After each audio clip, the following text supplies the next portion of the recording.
வாங்க நம்ம வெஜ் புலாவ் எப்படி செய்கிறதுன்னு பார்க்கலாம். கொஞ்சம் எண்ணெய் எடுத்துக்கிறேன், கொஞ்சம் நெய்யும் ஆட் பண்ணிக்கிறேன். அதில் பட்டை, லவங்கம், ஏலக்காய், பிரிஞ்சி இலை எல்லாத்தையும் ஆட் பண்ணிவிட்டு சோம்பு கொஞ்சம் ஆட் பண்ணியிருக்கேன். அப்புறம் வெங்காயம் ஆட் பண்ணிக்கலாம். பச்சை மிளகா நல்லா கீறி ஒரு 4-5 பச்சை மிளகா ஆட் பண்ணிக்கலாம். ஏன்னா நம்ம இதில் மிளகாத்தூள் போட போகிறது இல்லை. அதனால் பச்சை மிளகா தேவைக்கு அளவு சேர்த்துக்கலாம். ஒரு டீஸ்பூன் இஞ்சி பூண்டு பேஸ்ட்டும் ஆட் பண்ணியிருக்கிறேன்.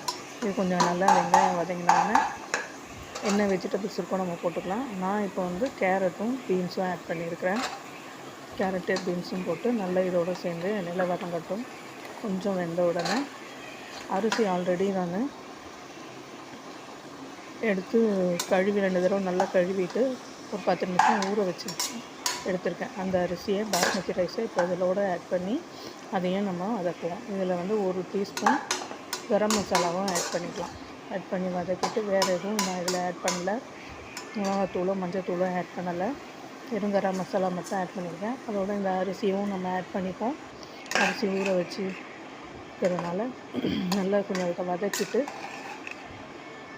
இப்போ சாதாரணமாக நம்ம அரிசிக்கு ஒரு கிளாஸ் எடுத்தோம்னா 2 கிளாஸ் தண்ணி ஊற்றுவோம் இல்லையா? இதுக்கு வந்து 1.25 ஊற்றினா போதும். ஏன்னா அரிசி வேறு ஆல்ரெடி ஊறி இருக்குது. அப்புறம் தேவையான உப்பு போட்டு மூடி வைப்போம்.